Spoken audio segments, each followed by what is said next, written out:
The Republicans haven't stepped up. I watched Paul Ryan say, well, he got out there and apologized, but no one wants to say what he did was wrong. This gentleman still has to go to court. I don't think he's going to go to jail. He might pay a $500 or $600 fine, but what he did was wrong. Oh, shit. It was an embarrassment when he was at NATO.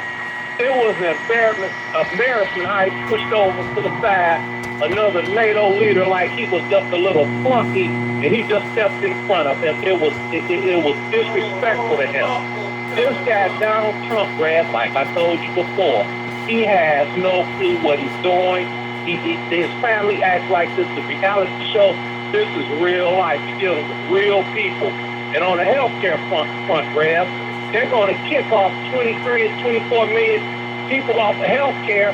And you know what? They're not even going to blink an eye about it, Rev. One more thing, Rev, and I'm going to make this abundantly clear. America is not broke. Do not believe that, Rev. We can go to war at the drop of a dime, flying $1 million jet. America is not broke. Don't believe what these Republicans are feeding you guys. You're going in the idiot world if you listen to these Republicans. America is not broke, Rev. Love the show, man. Thanks. Thank you, Johnson.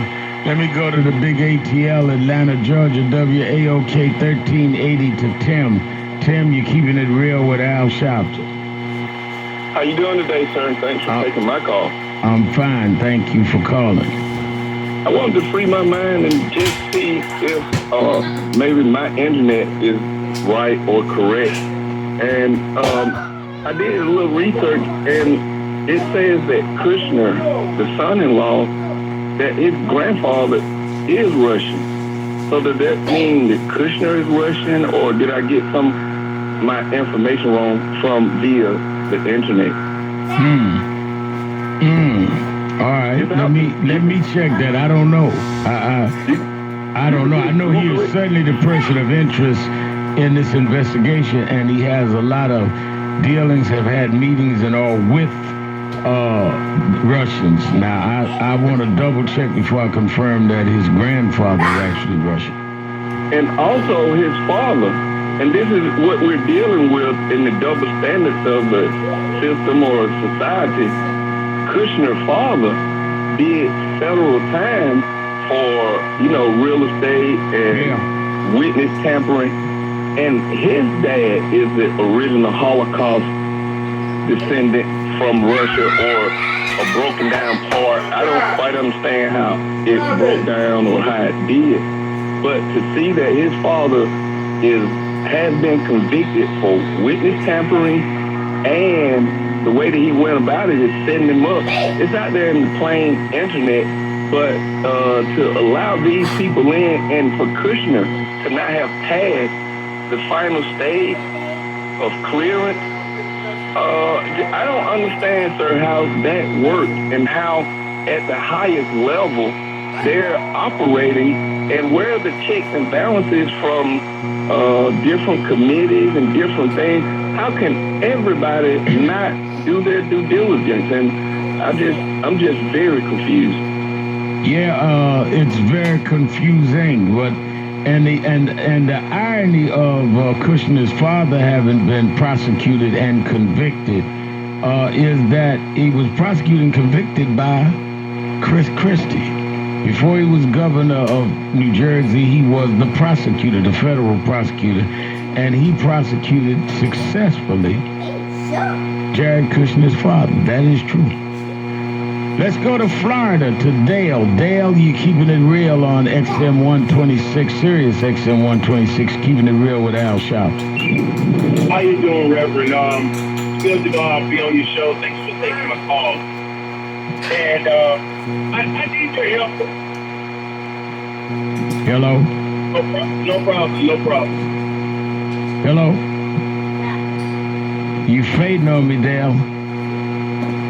All right, we got to take the next caller. You fading on me. Let me go to Rhonda, also on XM 126 from Maryland. Rhonda? I don't hear Rhonda. Let me go to WEUP 1700 in Huntsville, Alabama.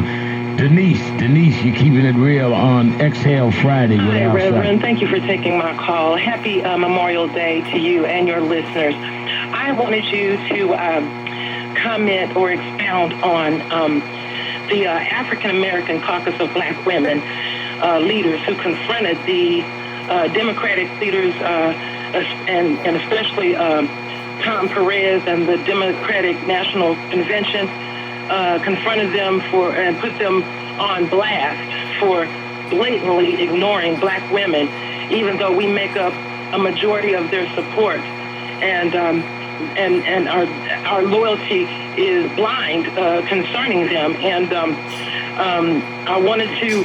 As a matter of fact, they called a meeting to demand them discuss what the Democratic Party is going to do to reciprocate the love and the staunch loyalty that we as black women and we as black people give the Democratic Party. And I wanted to get your comments on that. Yeah, I saw this letter.